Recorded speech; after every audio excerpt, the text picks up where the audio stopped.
Larry Johnson joins us again on the mother of all talk shows. Larry, we've missed you. It's been too long. Let me cut right to the chase. Is NATO going to escalate the war in Ukraine? Yes, they already are. But they have the desire, but they don't actually have the means we're discovering. The number of different European states, as well as the United States, coming out and acknowledging that they do not have the ammunition in store, they don't have the tanks in store, they don't have the artillery shells in store, but by golly, we're going to get them to you eventually. They're doing everything they can to sustain this conflict, and it keeps blowing up on them. The West, in my view, they've become like Wile E. Coyote from the old Roadrunner cartoons. Every attempt they've made to try to trap Russia, it's blown up in their face. And they, instead of taking Russia apart at the seams, instead of dismantling Russia, it's the West, it's NATO's military that's being demilitarized, along with Ukraine, which is being demilitarized. So this is not turning out as the West expected, but they continue as they did yesterday. Both Lloyd Austin, the Secretary of Defense, and Mark Milley, the chairman of the Joint Chiefs of Staff, speaking at the contact group meeting in Brussels, doubled down. We're going to be in this to the end. And then they proceeded to tell just a pack of lies. I don't know if they genuinely believe these or they just feel obligated to spread propaganda. Well, let me run two scenarios past you that might represent an escalation. One of them more expensive by far than the other. Let's start with the cheaper one. There's a mighty ammunition store just a mile across the border of Transnistria from the Ukraine front line. It's guarded by Russian soldiers. Transnistria is, of course, entirely Russian-speaking people. In fact, it's a kind of throwback to the Soviet era. Lenin stands outside the main football stadium and so on. If the Ukrainian army invaded Transnistria, which is itself a breakaway from Moldova, then a state of war would exist between Transnistria and the Ukraine. Transnistria would request immediate Russian assistance, and we then have another war raging, this time in the sandwich between Ukraine and Moldova. The second, more expensive one, is a Polish attack on Belarusia. There is heavy rumor right now that NATO, through Poland, perhaps arguing that it's doing so individually, not as part of NATO, is about to attack Belarusia, where hundreds of thousands of Russian soldiers are. What's your idea on both of those hypotheses, Larry? No, I don't think they're far-fetched at all, George. I think it's very, they are very possible. They're in the realm of possibility for happening. That's one of the reasons why Russia went ahead and built up its forces in Belarus over the last 6 months. They've deployed a substantial amount of armor, armored vehicles, personnel, aircraft, missiles. So they're in a position to respond. I think Poland, if they did that as in an effort to try to create a pretext to invoke Article 5 of NATO to get the rest of NATO in, they'll find out that they will have escalated this to a level that up to this point, Russia, who is fully capable of hitting key military bases and infrastructure in Poland, has not done so. Partly because they don't want to expand the war beyond getting rid of the military in Ukraine. But if the Poles embarked on that endeavor, it would be a game changer. It would expand the war dramatically, but it would also expose the weakness of the West to respond. They're good at talking, but they're not good at delivering right now. The same thing with Transnistria. Again, the Russians ultimately will take that, I believe, before this entire war is over or once a surrender is negotiated by the Ukrainians. But right now, to light the fuse at that end would give again Russia the justification it needs to start attacking targets that it heretofore has shied away from, in order to avoid spreading the conflict beyond the borders of Ukraine. But I think the patience of the Russians on that front is wearing very thin. What's happening on the Bakhmut front, Larry? On the which front? Or Bakhmut? Bakhmut, yeah, the well, Artemovsk. Yeah. Yeah, the Russian troops with the Wagner group in the lead are moving from the south and from the north. They're going to try to envelop Bakhmut.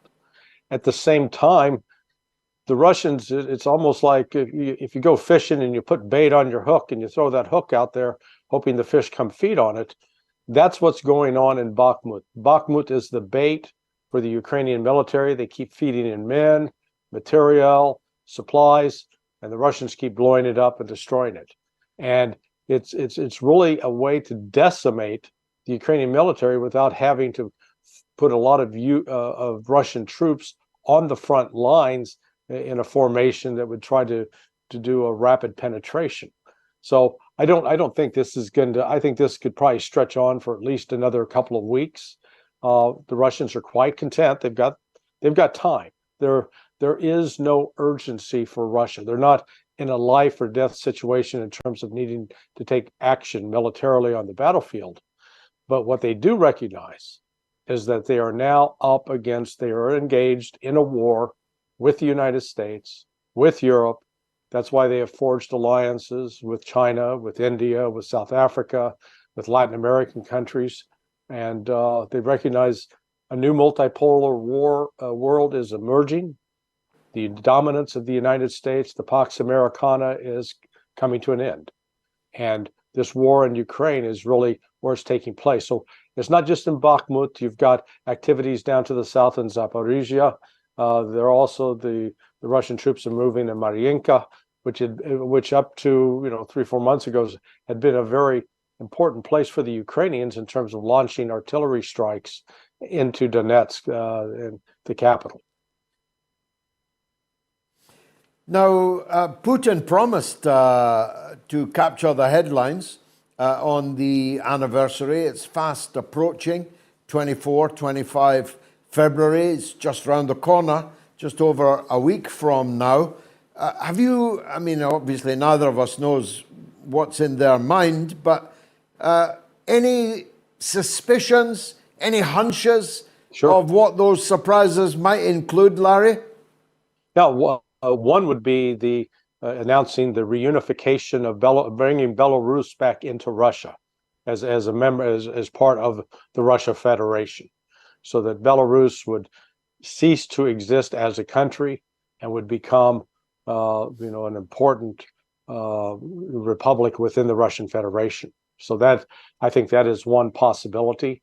And what that would mean then is any attack upon the territory of Belarus would then in the future be definitely an attack on Russia, and bring in, reassure the Belarusians that they have the full support of Moscow. I think that's one possibility. They also may set a deadline for the West to stop supporting Ukraine, and specifically warning about the supply of combat jets and tanks.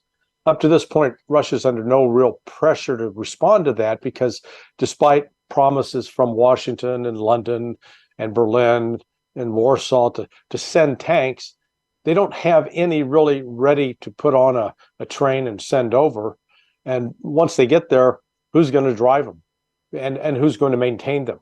And how are they going to get fuel to them? There's a whole logistics chain that has to be taken into account to make them anywhere near operational on the battlefield.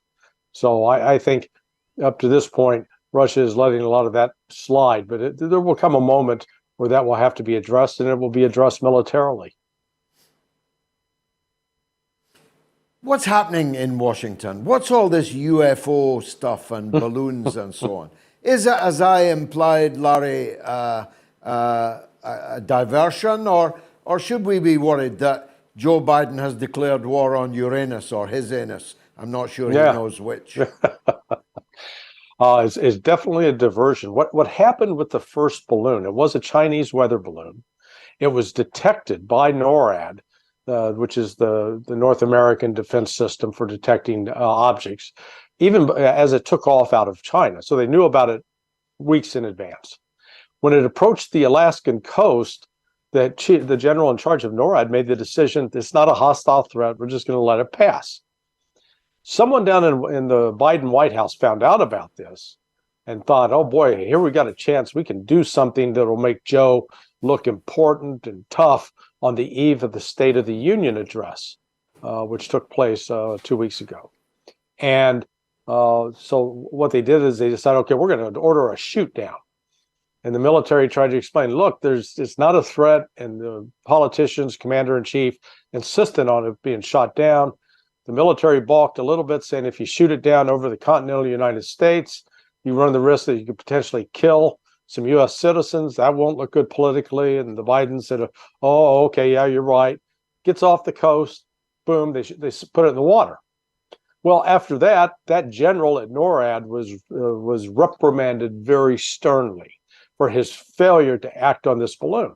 And so what he did, he says, okay, you want a reaction to any threat that comes in, regardless of whether it's hostile or not? Fine. And that's exactly what happened. They were providing warnings on space junk. That's all it was.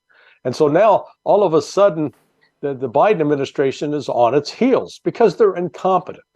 It is one of the most egregious displays of ignorance in a foreign policy national security team that I have ever seen. And I'm old enough, like you, to have seen some things in my lifetime. So now they're backing away because they've fired $400,000 missiles at maybe $1,000 worth of junk in space or in the air, and in fact some of the missiles went astray, didn't hit their target. So now you got a missing missile flying around somewhere over Lake Michigan. It is pathetic, and Biden's going to have to come out at some point and make some remarks. But I think your comments about Uranus are quite appropriate. Well, when he makes remarks, he sounds like a Martian. He may, in fact, there's maybe a Martian inside him. Who knows?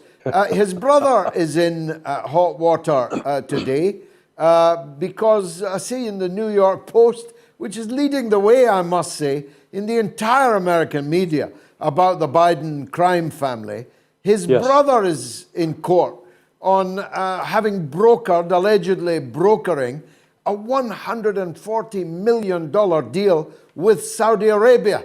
I don't know if the big guy, whoever he is, was supposed to get 10% of that. Can you tell us anything about it? I really don't know anything more about it other than let's look at what is now transpiring with respect to Saudi-American relations. That even though the Bidens shook down the Saudis for billions or for millions, what is now happening is that relationship is fractured. There's a fissure developing. You find Saudi Arabia much more willing to enter negotiations with Russia, with China, looking for alternatives for accepting payments for oil instead of relying on the dollar as they have over the last 51 years.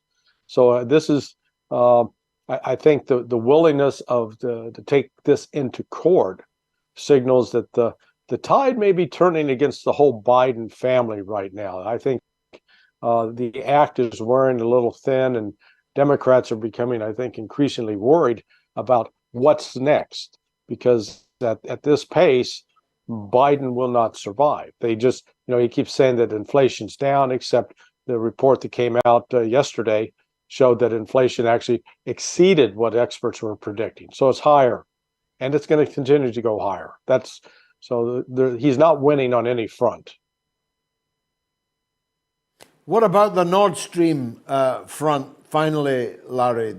Your compatriot, my former collaborator, 40 years ago nearly, Seymour Hersh, no mean journalist, a winner of more journalistic awards than any journalist alive today, multiple Polk Award winner, Pulitzer Prize winner.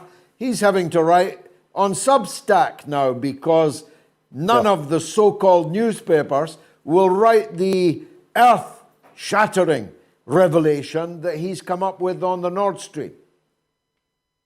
Yeah, Cy's been a friend for 42 years. We both have sons named Josh that were born in 1981. He a frequent golf partner of mine up north. But this is. Did you ever see the movie Groundhog Day with Bill Murray?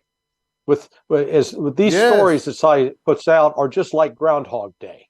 It's the same thing over and over with some slight variations, which means Cy breaks a tremendous story, and the government comes back and says, it's a lie. It's not true. And he's crazy, and he only has one source, and it's wrong. And then it turns out it's true.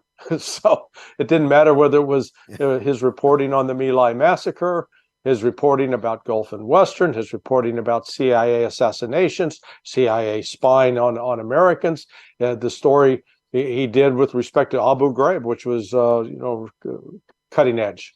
And so it goes on. This is just the latest iteration, but as you correctly note, I've watched Cy over the years where he used to be published in the New York Times, then he was in the New Yorker. And then about 8 years ago, he had to move to the London Review of Books. And then from the London Review of Books, he wound up in Der Spiegel.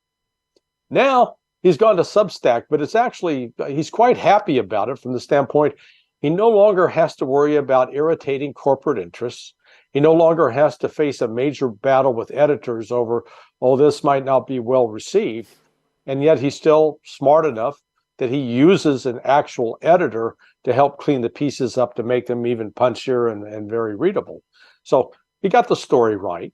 And it's just, it's going to take over. The bottom line is this: Russia did not destroy its own pipeline, despite the early propaganda.